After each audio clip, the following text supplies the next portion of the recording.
Smoking one ये सारी बातें सुनकर और फैंग जुंजी के मुंह से इतनी सारी गालियां सुनकर अपने मुंह पर हाथ रख लेती है, क्योंकि गाइस ये पहली बार था कि उसने फैंग जुंजी को इतने ज्यादा गुस्से में देखा था। और अभी के लिए गाइस वो काफी ज्यादा घबरा चुकी थी अपने टीचर को इतना ज्यादा हाइपर होता देखकर। और वो सोचती है याओ चैन क्या ये वही दोस्त नहीं टीचर का जो कि टीचर का लाइफ और डेथ पार्टनर था और हमेशा टीचर की हेल्प की थी इस बंदे ने। और ये तो फॉलिंग स्टार पवेलियन का प्रीवियस पवेलियन चीफ भी है याओ जुंजी यानी कि याओ चैन। अब गाइस इधर शौगिन भी बहुत ज्यादा हैरान होता है कि उसके टीचर मास्टर यालाओ पवेलियन चीफ भी रह चुके हैं। और अभी के लिए गाइस फैंग जुंजी शौगिन की ये बात सुनने के बाद कहते हैं कि तुम्हारे टीचर याओ चैन उन्होंने फॉलिंग स्टार पवेलियन की बुनियाद रखी थी और वो इन सारे मामला को पसंद नहीं किया करते थे यानी कि चीफ बनने को, इसलिए उन्होंने सारे मामला मेरे हवाले किए हुए थे और मैं ही इन सारे मामला को संभाला करता था। और जब से तुम्हारे टीचर गायब हुए हैं तब से फॉलिंग स्टार पवेलियन को मैं ही चला रहा हूँ। अब इसके साथ ही गाइस फैंग जुंजी शौगिन से कहते हैं कि शौगिन अभी के लिए तुम जरा से भी परेशान ना हो, मैं जैसे ही फॉलिंग स्टार पवेलियन में वापस जाता हूँ तो मैं एक वांटेड ऑर्डर जारी करूंगा जिसमें कि मैं लिखूंगा कि हैंग फैंग को जिंदा पकड़कर मेरे पास लाया जाए। और जब एक बार हैंग फैंग मेरे हत्या आ गया तो मैं उसकी किस्मत ऐसी ही बना दूंगा कि वो मौत के लिए भीख मांगा करेगा, वो भी रोज। जिसके साथ ही गाइस शौगिन कहते हैं फैंग जुंजी जी के अगर आप वांटेड ऑर्डर जारी करना चाहते हैं उस कुत्ते के बारे में तो इसकी कोई भी जरूरत नहीं। अब इसके साथ ही गाइस शौगिन अपनी स्टोरी रिंग से एक जेट की बोतल बाहर निकाल लेता है और उसके साथ ही शौगिन उससे फायर सील हटाते हुए उसमें से एक साउंड को बाहर निकाल लेता है जो कि काफी ज्यादा इल्यूमिनरी हो चुकी थी। और गाइस अभी के लिए किसी और की साउंड नहीं बल्कि थी आप लोगों के दोस्त, आप लोगों के चहीते, आप लोगों के जिसके आप लोग फैन हो हैंग फैंग, उसकी साउंड थी ये। और अभी के लिए गाइस हैंग फैंग चलाते हुए शौगिन से कह रहा था कि शौगिन तुम मुझे छोड़ने का क्या लोगे, लेकिन इसके साथ ही हैंग फैंग की नजर अपने सामने पड़ती है फैंग जुंजी पर। और हैंग फैंग पहली बार हम देखते हैं हैंग फैंग को डरा हुआ और हैंग फैंग बहुत ही ज्यादा डर चुका था और वो सिर्फ इतना कह पाता है फैंग जुंजी। और गाइस ये कहते ही हैंग फैंग वहां से भागने की कोशिश करने लगता है, लेकिन इसके साथ ही फैंग जुंजी वहां पर खड़े खड़े अपनी सक्शन फोर्स का यूज करके हैंग फैंग को गर्दन से पकड़ लेते हैं। और अभी के लिए गाइस फैंग जुंजी का ओल्ड फेस जो कि थोड़ी देर पहले काफी ज्यादा हैंडसम लग रहा था वो काफी ज्यादा डरावना लग रहा था, बहुत ही ज्यादा गुस्से में थे वो। और इसके साथ ही वो कहते हैं हैंग फैंग से कि बॉस्टर्ड कहीं के तुम्हारी इतनी हिम्मत कि तुम अपने ही टीचर पर अटैक करो, अगर याओ चैन ने तुम्हें उस सड़क से ना उठाया होता और ना पाला होता तो अभी तक तुम्हें कोई जंगली कुत्ता खा चुका था। तुम किस तरह के बीस्ट हो, तुम किसी पिग कहलाने के भी लायक नहीं हो, तुम तो सुअर से भी ज्यादा बदतर हो। अब गाइस हैंग फैंग उसकी बिल्कुल फटके हाथ में आ चुकी थी और वो इतना ज्यादा डर चुका था फैंग जुंजी से कि कोई बता भी नहीं सकता। और हैंग फैंग के एक्सप्रेशन देखने वाले थे क्योंकि गाइस हैंग फैंग को इतना डरा हुआ हमने पहले कभी देखा ही नहीं था। और इसके साथ ही वो डरते हुए चिल्लाते हुए फैंग जुंजी से कहता है कि मुझे मत मारना, मुझे मत मारना, मेरा कोई भी कसूर नहीं, जो भी किया वो हाल ऑफ सोल के लोगों ने मुझसे फोर्सफुली करवाया। अब इसके साथ ही गाइस फैंग जुंजी उनके एक्सप्रेशन चेंज हो जाते हैं और वो गुस्से में कहते हैं कि हाल ऑफ सोल। इसके साथ ही गाइस शौगिन भी फैंग जुंजी से कहता है कि ओल्ड फैंग अभी के लिए हाल ऑफ सोल को टीचर की स्पिरिचुअल स्ट्रेंथ चाहिए थी और अभी के लिए उन्होंने टीचर को पकड़ भी लिया हुआ है और अभी के लिए टीचर बंदी बने हुए हैं उनके किसी साउल हाल में। अब इसके साथ ही फैंग जुंजी कहता है कि जो भी मसले थे उन हाल ऑफ सोल की वजह से हुआ, वो बास्टर्ड्स मैं उनको छोड़ूंगा नहीं। और अभी के लिए गाइस फैंग जुंजी को ये यकीन ही नहीं था कि हाल ऑफ सोल भी मास्टर यालो के पीछे हो सकते हैं। अब इसके साथ ही गाइस फैंग जुंजी कुछ सोचते हैं और उनका पारा आसमान को फिर से पहुंच जाता है और वो गुस्से में हैंग फैंग को पकड़कर कहते हैं कि लेकिन इस कुत्ते को मैं इसको मार दूंगा, इसको जीने का कोई भी हक नहीं। और अभी के लिए गाइस फैंग जुंजी हैंग फैंग को इसलिए मारना चाहते थे क्योंकि गाइस वो कहते हैं कि अगर बात की जाती हाल ऑफ सोल की तो याओ चैन की स्ट्रेंथ के साथ और उसकी पॉपुलैरिटी के साथ और उसकी एल्केमिस्ट ग्रैंड मास्टर होने की वजह से हाल ऑफ सोल भी उसे हाथ लगाने से पहले 1000 बार सोचते। और तब के टाइम याओ चैन की स्ट्रेंथ भी काफी ज्यादा थी, उसके फ्रेंड भी इतने ज्यादा थे कि हाल ऑफ सोल याओ चैन को पकड़ भी नहीं पाते और ना उसे हाथ लगा पाते। और ओल्डर जनरेशन का होने की वजह से याओ चैन काफी ज्यादा अपर हैंड ले जाता था हाल ऑफ सोल से। और अभी के लिए ये जो हाल ऑफ सोल को बिना किसी मुशक्कत के याओ चैन को मार पाए और उसकी सोल को ले पाए ये इस बास्टर्ड हैंग फैंग की वजह से है। अगर ये कुलप्रिट ये याओ चैन को धोखा ना देता तो क्या अगर हाल ऑफ सोल डायरेक्टली याओ चैन को पकड़ने आते तो हम हेल्पर्स को ना बुला लेते, हम हाल ऑफ सोल के नाक में दम करके रख देते, लेकिन ऐसा मौका आने नहीं दिया। ये इस कुत्ते हैंग फैंग की वजह से हैंग फैंग ने अकेले में ही याओ चैन को धोखे से मार दिया। अब इसके साथ ही गाइस शौगिन फैंग से कहते हैं कि ओल्ड फैंग अभी के लिए आप वेट करें प्लीज, इसको ना मारना क्योंकि मास्टर यालो जहाँ पर कैद है हमें इस कुत्ते की जरूरत पड़ेगी मास्टर यालो की लोकेशन का पता करने के लिए और मास्टर यालो को छुड़ाने के लिए। अब इसके साथ ही गाइस फैंग जुंजी मजीद कहते हैं कि अभी के लिए मुझे नहीं लगता कि हाल ऑफ सोल ने सिर्फ याओ चैन की सोल के लिए ही उसे मारा था, मुझे लगता है कि वो मेरे दोस्त की एल्केमी स्किल्स को काफी ज्यादा प्रेफर करते थे। और अभी के लिए मैं तुम्हें बता दूं शौगिन कि जब हम एंशिएंट मैंशंस में गए थे, बहुत पुरानी बात है, तो जब हम उन एंशिएंट मैंशंस में गए थे तो वहां पर मेरा और याओ चैन का सामना हाल ऑफ सोल के एल्डर से हुआ था और तब के टाइम हमने उनसे फाइट भी की थी और उन्हें हराया भी था। लेकिन मुझे लगता है कि तब के टाइम से लेकर अब तक उन लोगों की नजर पड़ गई थी तुम्हारे मास्टर की एल्केमी स्किल्स पर और वो चाहते थे कि तुम्हारे मास्टर उनका साथ दें और उनके हॉल ऑफ सोल को ज्वाइन कर लें। अब इधर शाओयन कहता है कि एंशिएंट मेंशन ये क्या चीज है, जिस पर गाइस फैंग जुनजी कहता है कि ये एक ओल्ड स्टोरी है और ये मेंशन ये एंशिएंट टाइम से चला आ रहा है और मैं और काफी सारे एक्सपर्ट सेंट्रल प्लेन्स में से जब हम दोनों क्लास पर हुआ करते थे तब उसमें से ट्रेजर लेने के लिए वहां पर गए थे उस एंशिएंट मेंशन में। और ये जो की मेथड तुम अभी के लिए प्रैक्टिस कर रहे हो यानी कि फ्लेम मंत्रा, ये तुम्हारे टीचर याओ चेन को उसी जगह से मिला था यानी कि एंशिएंट मेंशन से। अब गाइस इसके साथ ही फैंग जुनजी हैंग फैंग को देखकर कहते हैं कि कुत्ते ये बताओ अभी के लिए वो ओल्ड फेलो उसे कहां पर बंदी बनाकर रखा गया है, जिसके साथ ही गाइस फैंग फैंग जल्दी बताता है कि वो सेंट्रल प्लेन्स के वेस्टर्न रीजन अंडरवर्ल्ड सिटी में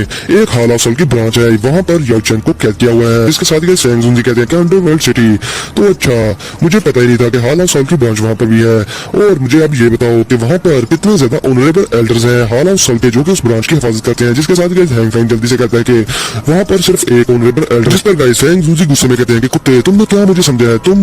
मुझे बेवकूफ समझते हो क्या और क्या ये समझते हो कि मुझे हॉल ऑफ सोल के बारे में कुछ भी नहीं पता। वहां पर किसी भी इस तरह की ब्रांच हॉल में जहां पर कोई इंपोर्टेंट सोल को कैद किया हो वहां पर ऑनरेबल एल्डर के अलावा भी एक चीफ और एक डिप्टी चीफ और एक ऑनरेबल एल्डर होते हैं, चाहे वो सोल हॉल कितनी ज्यादा ब्रांच लोग क्यों ना हो। अब इसके साथ ही गाइस फैंग जुनजी मजीद हैंग फैंग को देखकर कहते हैं कि लगता है कि तुम्हारी इविल थॉट्स अभी तक तुम्हारे माइंड से नहीं निकली। और गाइस ये चीज सुनने के बाद शाओयन उसके भी एक्सप्रेशन बदल जाते हैं और वो कहते हैं कि वाह फैंग जुनजी ने तो मेरी आंखें खोल दी, अगर ये ना होते तो मैं इस कुत्ते हैंग फैंग की बातों में आकर उस हॉल ऑफ सोल की ब्रांच में अपने दोस्तों को लेकर चला जाता मास्टर को छुड़ाने के लिए और तब के टाइम मैं खुद वहां पर बंदी बनकर रह जाता। शुक्र है फैंग जुनजी ने सच्चाई का मुझे बता दिया। अब इसके साथ ही गाइस शाओयन हैंग फैंग को फिर से जेट की बोतल में कैद कर लेता है और उसमें हेवनली फ्लेम को डालकर उसकी चीखें निकलवा देता है और उसे वापस अपनी स्टोरी रिंग में रख लेता है। अब इसके साथ ही गाइस शाओयन फैंग जुनजी कहता है कि ओल्ड फैंग अब हमें क्या करना चाहिए, जिसके साथ गाइस फैंग जुनजी शाओयन से कहते हैं कि हमें रेकलेस नहीं होना चाहिए और अभी के लिए अगर हॉल ऑफ सोल वालों को पता चल गया कि हमने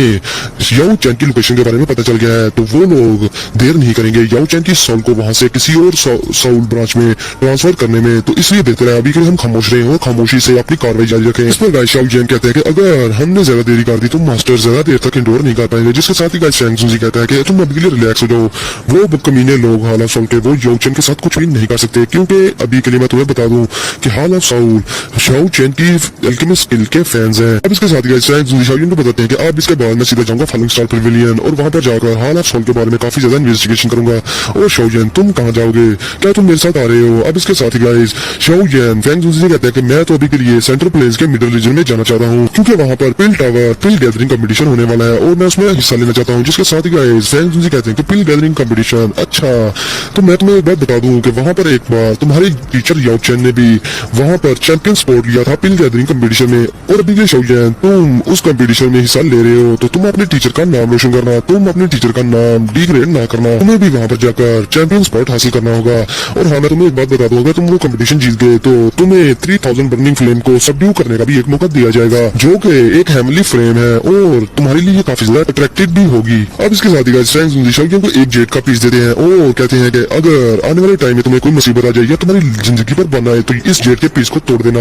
मैं वहां पर ऑन द स्पॉट ही पहुंच जाऊंगा तुम्हें बचाने के लिए। जिसके साथ ही गाइस शाओयन जल्दी से वो जेट पीस लेकर फैंग जुनजी से कहते हैं कि फैंग जुनजी आपका बहुत सारा थैंक्स। जिस पर गाइस फैंग जुनजी एक स्माइल के साथ अपना हाथ ला देते हैं और अभी के लिए वो शाओयन के कंधे पर हाथ फेरते हुए कहते हैं कि बच्चे अभी के लिए याओ चेन ने जैसा कि तुम्हें ये की मेथड पास किया है यानी कि फ्लेम मंत्रा, तो मैं समझ गया हूं कि वो तुम्हें काफी ज्यादा वैल्यू देता है। और पिछली बार इस हैंग फैंग कमीने ने इस की मेथड को चोरी करने की कोशिश की थी लेकिन तब के टाइम याओ चेन से रंगया तो पकड़ लिया था और इससे ये की मेथड भी ले लिया था। जिस पर गाइस शाओयन हाँ में सारा देता है और वो भी दिल में समझता था कि उसके मास्टर यालाओ उससे बहुत सारी उम्मीदें लगाई बैठे हैं और उन्होंने शाओयन पर काफी ज्यादा मेहनत की है। लेकिन गाइस अभी के लिए शाओयन भी मास्टर यालाओ को अपने फादर की तरह ट्रीट करता है और इतने सालों में शाओयन ने इतनी ज्यादा मेहनत इसीलिए की कि वो अपने मास्टर यालाओ को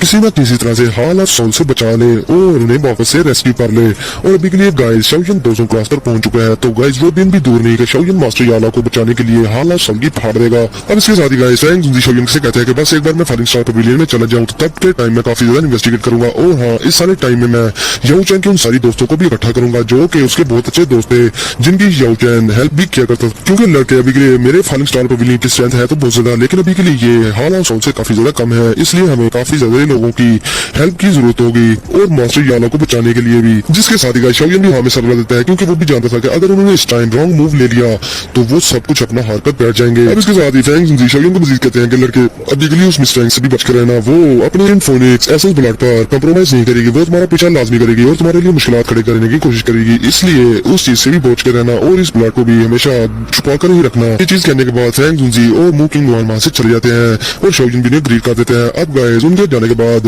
लिन जैन हंसते हुए शाओजिन से कहता है कि अभी के लिए तुम ये बताओ कि तुम कहाँ पर जा रहे हो शाओजिन। जिसके साथ ही शाओजिन कहता है कि अभी के लिए मुझे तुम ये बताओ कि पिल टावर है कहाँ पर। जिस पर गाइस लिन जैन काफी ज्यादा हैरान होता है और वो कहता है कि सडनली ये इस तरह के क्वेश्चन क्यों कर रहा है। और वो मजीद बताता है और वो बताता है शाओजिन को कि अभी के लिए पिल टावर की लोकेशन पिल सिटी में है और उस पिल सिटी के इर्द गिर्द 500 मीटर के 500 किलोमीटर तक पिल रीजन है जो कि पिल सिटी के नाम से जाना जाता है। अब गाइस के साथ ही शाओजिन जल्दी से लिन जैन को कहता है कि ठीक है तो फिर हमें वर्म होल को फाइंड करना होगा और फिर वर्म होल से हम डायरेक्टली जाते हैं पिल सिटी। हमें जल्दी जाना होगा वहां पर। क्योंकि गाइस बात तो ये थी कि पिल गैदरिंग कंपटीशन में अभी काफी ज्यादा टाइम था, लेकिन शाओजिन लिटिल फेरी डॉक्टर और लिटिल गर्ल जियन को ढूंढना चाहता था क्योंकि गाइस काफी टाइम हो गया था। शाओजिन उन लोगों से मिला ही नहीं था, क्या पता वो किस कंडीशन में हो। इसलिए गाइस शाओजिन जल्दी से उन लोगों को पता करना चाहता था। जिसके साथ ही गाइस लिन जैन भी हमें सारा ला देता है। अब इसके साथ ही गाइस लिन जैन भी हंसते हुए शाओजिन को कहता है कि तुम उस पिल गैदरिंग कंपटीशन में हिस्सा लेना चाहते हो, ये तो बड़ी मजे की बात है। और हाँ मैं तुम्हें एक बात और बता दूं कि ल्यू किंग का प्लान वो भी उसी रीजन में है। और गाइस अभी के लिए ये ल्यू किंग जिन लोगों को नहीं पता वो कमेंट सेक्शन में लाजमी बताना